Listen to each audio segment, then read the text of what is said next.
Greetings, Marsh here, and welcome to episode 11 of my Industrial Revolution 3 playthrough. In this episode, we are going to automate iron parts, as well as get started on electricity. In this case, we're going to make some green circuits. Enjoy. We're already making the ingots.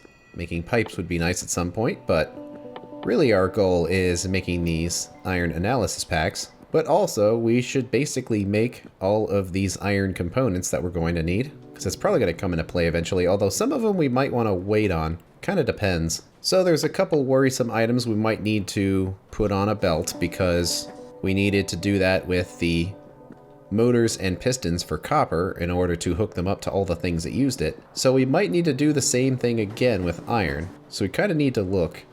Out of all of these that are the complicated items, it would be the pistons, the beams, and the plates. So the beams go into, well, certainly something like large iron frame, so we definitely want that. Kind of a lot of stuff. We really wouldn't automate most of this. We probably would automate steam engines because we need so many of them for power. Certainly the iron frames, so that is definitely a candidate. The reinforced plates do go into some things, but would they be automated? That's the question we're looking for, because we're going to make all of this, but the question is it going to be automated into something else? I mean, maybe the Defender capsules, but that's kind of a ways away, and it's not that important. We're going to need a lot of these plates, but we potentially could handcraft stuff, so it's a question mark there. Whereas the iron beams look like a strong candidate for being on a belt. And the pistons, oh, they go into lots of stuff, and it's stuff we would want to automate, like loaders, combustion engines, assemblers, inserters, steam engines. So that's a big yes for pistons. So I'm thinking with the plates, we probably can get by without doing that. And we want to do this in the proper order, so we minimize the distance that the belts have to travel. So before anything else, we would want to have the base components if possible. Things like iron plates, gears, rods, and rivets. But what about them? Do they go into stuff that we would want to automate? Oh yes, certainly the plates. Goes into 40 things. The gears, same thing. They go into a lot of stuff.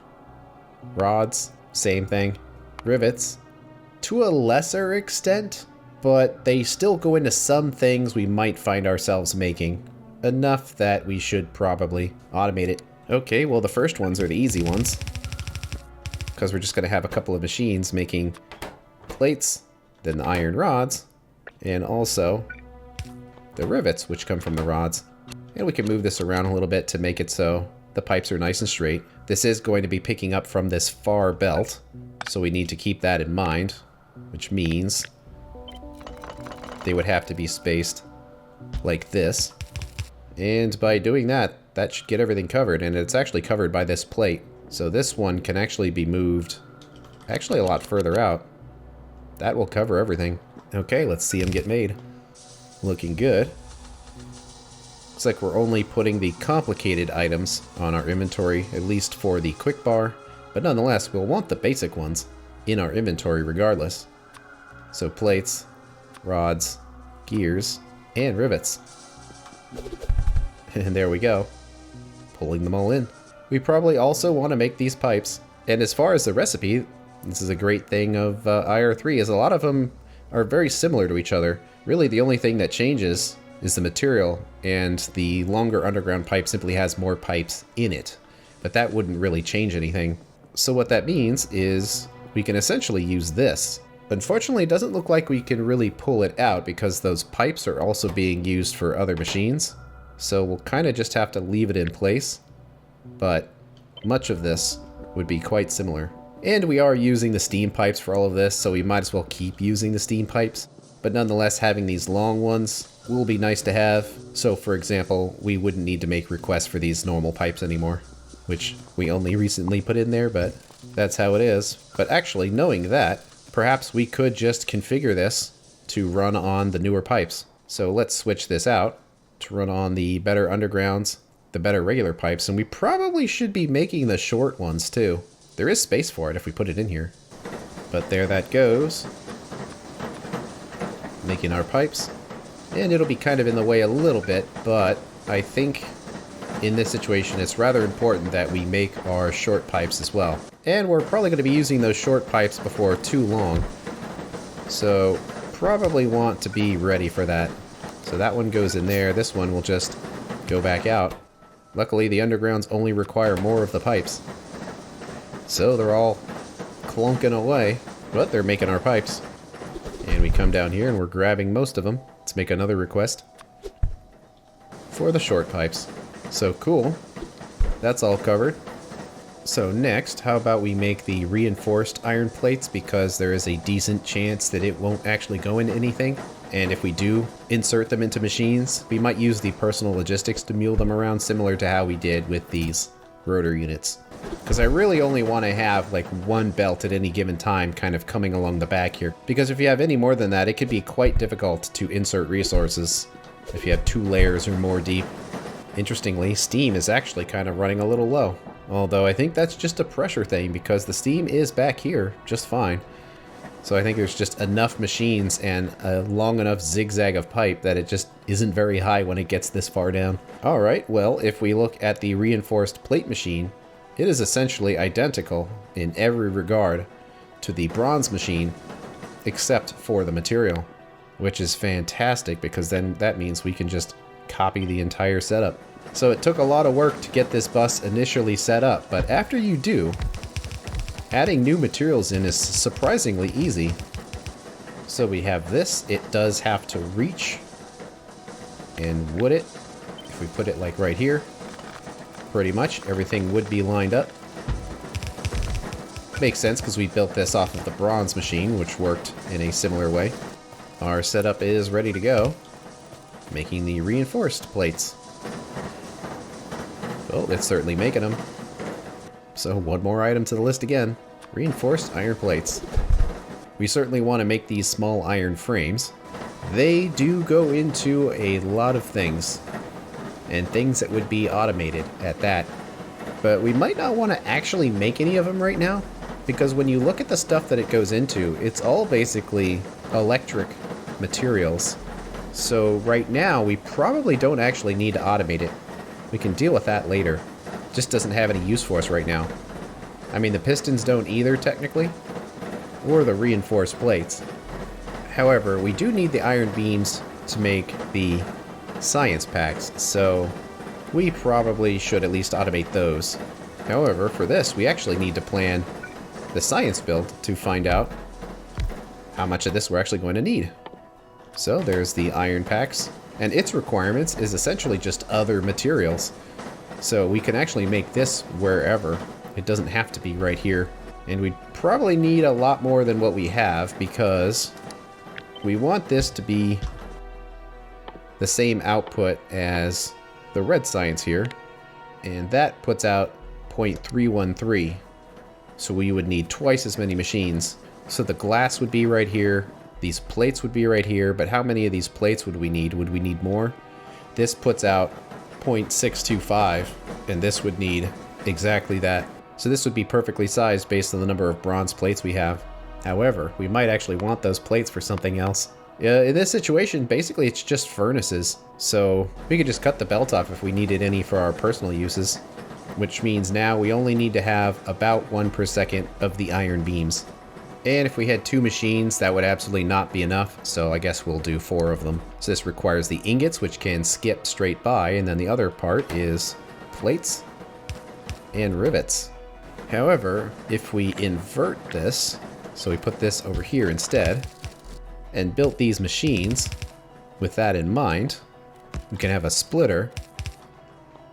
It would bring both items down, but that doesn't matter, because these machines would only pick up the one that they actually needed. And then on the other side, just another set. And the copper belt can just kind of hop over this if it needs to. Okay. It would go basically right there. We're actually running out of space here. We're about at the point where we're going to need to turn this bus because of the wall. But it's working. And we needed a second one of these. So in it goes. Anyway, lots of clunks, but also lots of steel beams.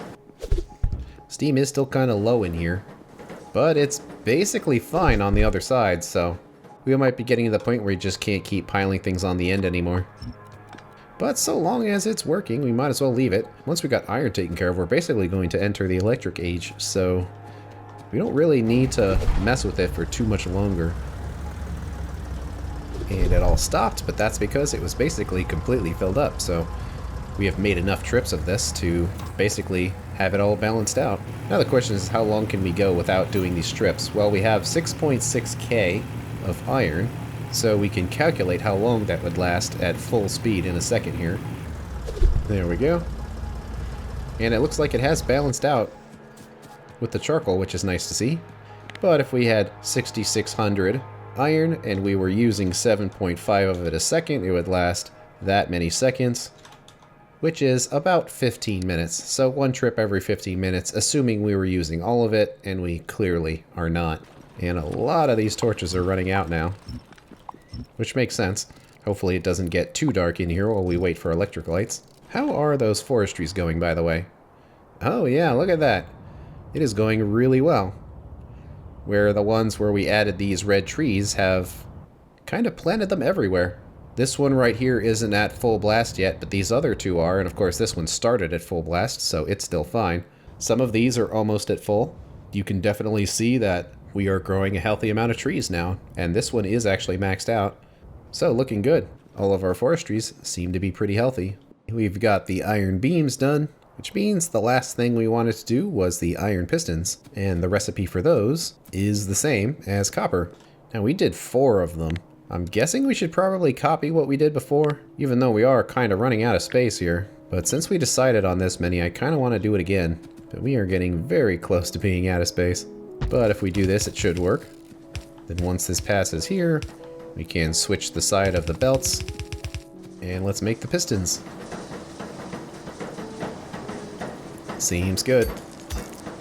But now, yet another 2 items to add to our request. We're collecting a lot of them. But what that means is now we have everything we need to run these machines. So now the question is simply, where do we put them? Probably somewhere around here, because that's where a lot of these resources are converging. Hopefully we're not that far away from cliff explosives. I don't think we are. We certainly would need to have electricity first and go down oil processing to get sulfur.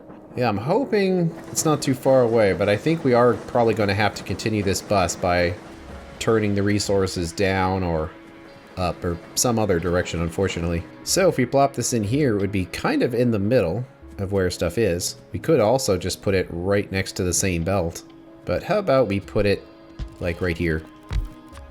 We'll just go over that. It'll come in there. The other one can be the iron from all the way down here.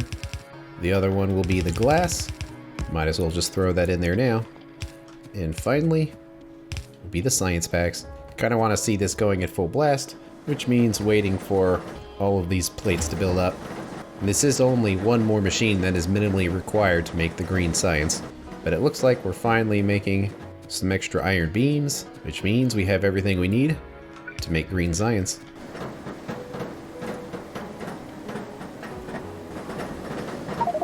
And there it is.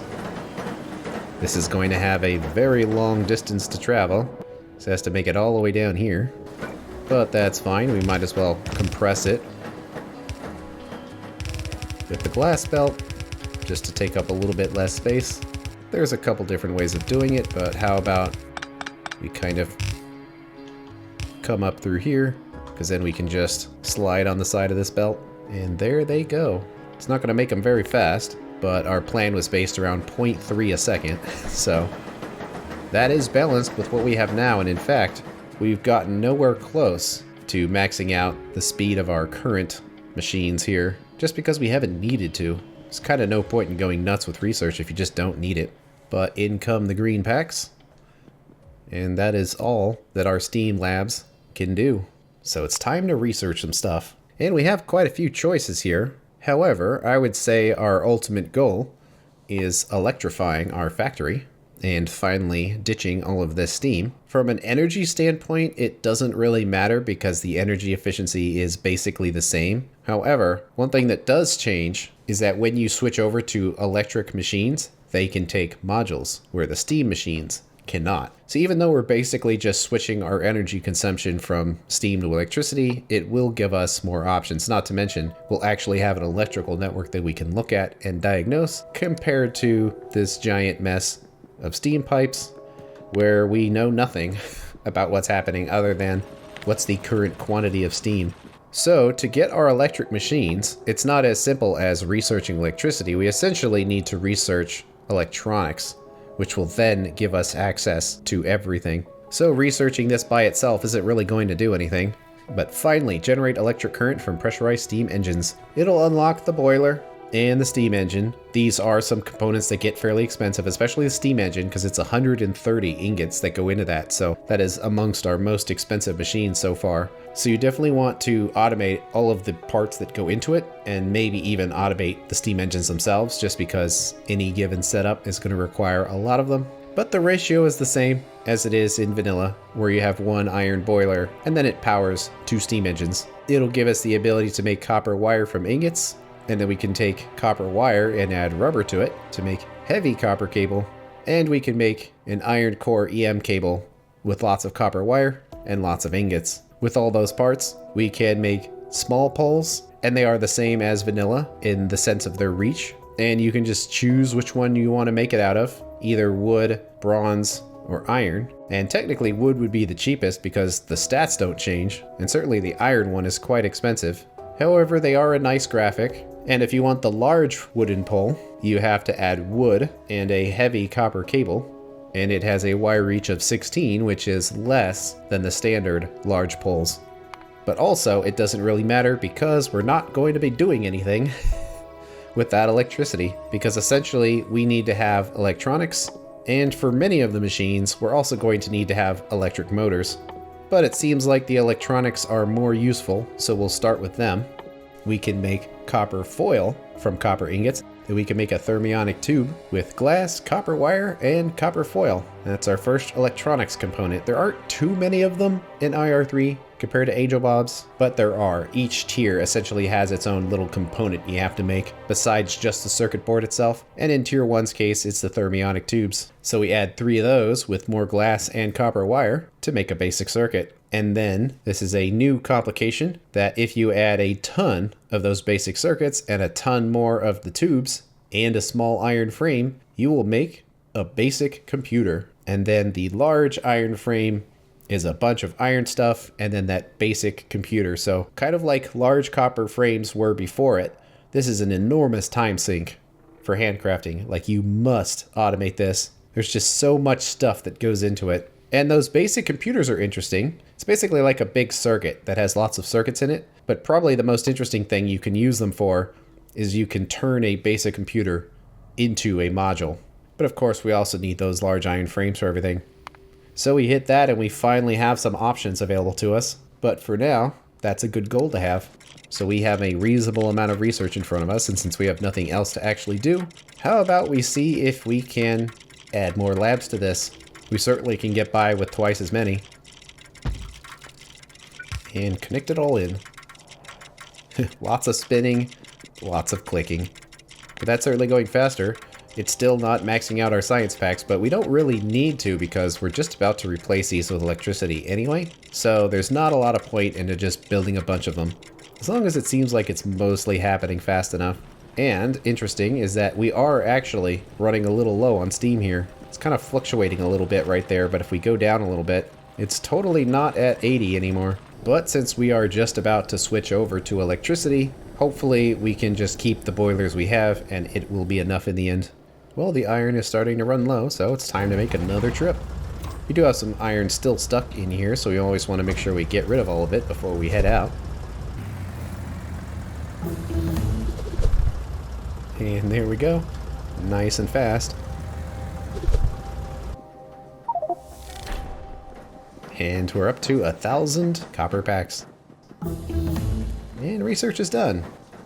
Good timing. Alright, we might as well research something else while we're going here. And we kind of want to do all of this stuff mostly at the same time because they're all related. So if we upgraded the electric furnace, then we'd want to upgrade the inserters that go into them as well. So if we didn't have those ready, then there wouldn't really be a point. So how about we hit one more research, where it will unlock the electric motor, which has iron parts in it, and then the electric rotor unit, which is the electric motor and a small iron frame. And then all of that together should give us access to most of the items that run on electricity, because we've got some new things to design here.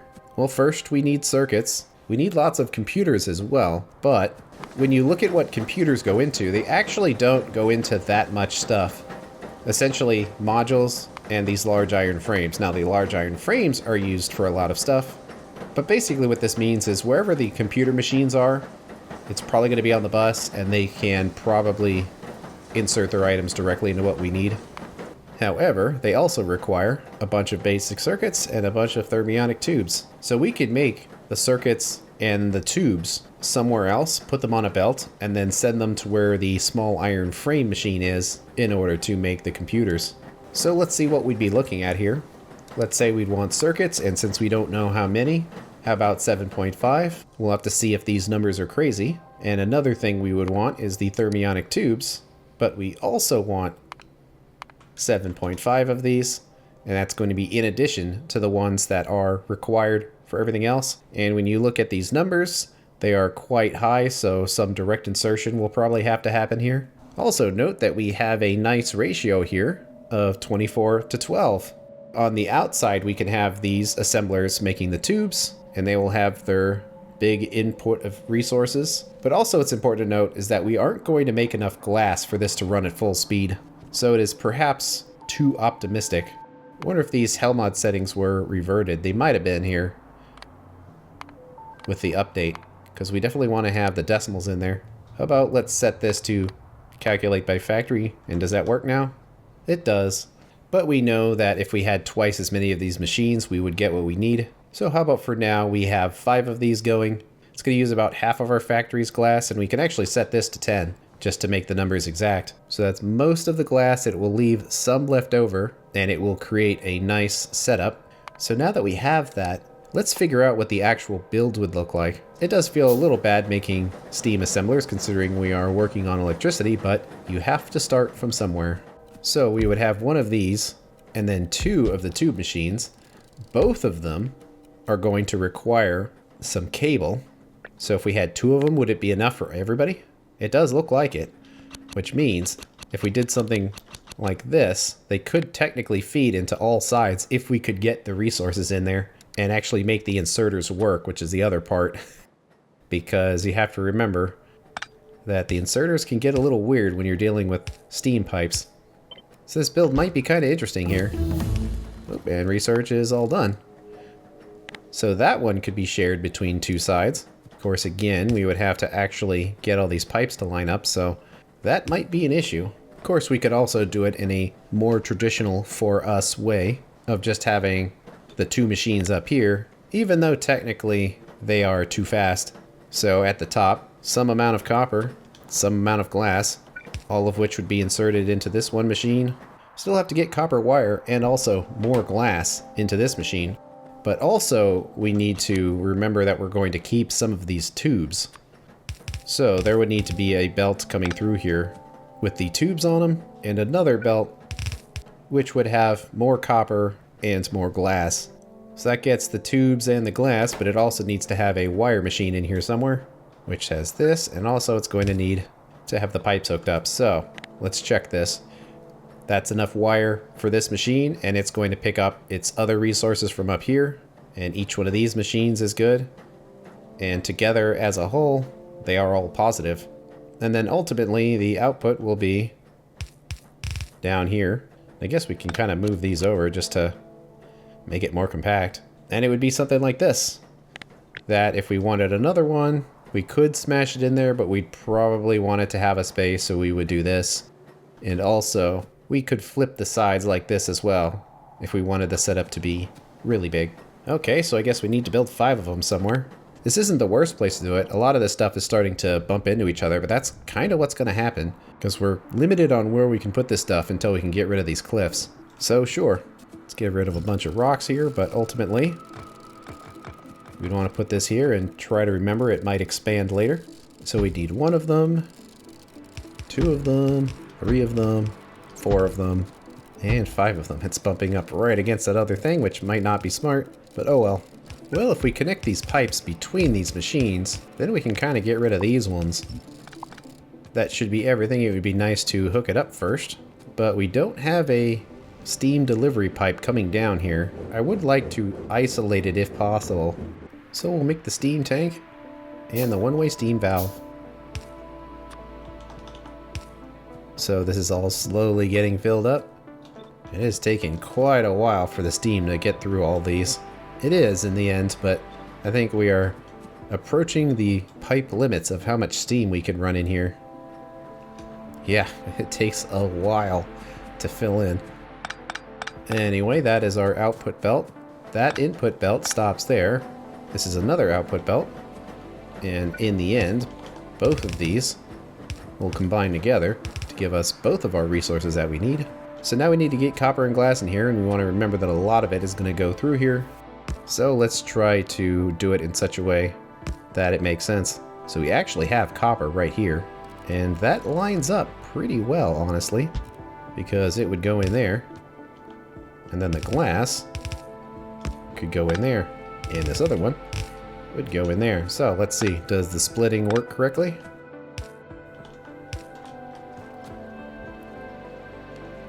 Seems like it. Let's make the tubes first. Oh yeah, and then part way through we kind of needed to switch sides. Let's do it right there. I don't think it really matters, but it might. Because 3 of these would max out one side, so at some point they have to be switched over. And they will quickly fill up. And those tubes kind of have a cool graphic to them. But finally, it's more copper and more glass to make the circuit boards. Achievement unlocked. So all of this together, yeah, pretty much maxes out our copper and gets close to maxing out glass. So this is a good number for the size of our factory. These alone do not make very many circuits, so we don't have to switch the sides of the belt midway. Oop, and there's some rocks down here. And how is steam doing? It's actually getting pretty low. Although we are quite close to switching to electricity, it's not like it's going to instantly happen with every machine, and we're going to need steam for quite some time still. So I think we need more. And looking at all of these, that's 240 water, and that supplies 480. So all we need to do is double this up, and then we'll be covered. So let's select everything, then rotate it the other direction so they all can share their steam pipe in the middle. And it doesn't line up for some reason. That's fine, it'll still work either way. This is kind of dark right here, but you could always just throw a light on the end. And it's a perfect time for even more bricks. And this steam is running low really fast. We definitely need this. Can kind of put that off to the side because it doesn't need to be right next to this stuff, but I guess we could put our iron pipes in here, but we might as well do the water ones, just so everything looks the same. And there we go. We should be maxing out this pump right here, and hopefully increasing the factory steam, because man, it's low. I think it's going up, and this will basically cover us until we're switched over to electricity. However, that's going to have to wait till the next episode. Thanks for watching, and I will see you later.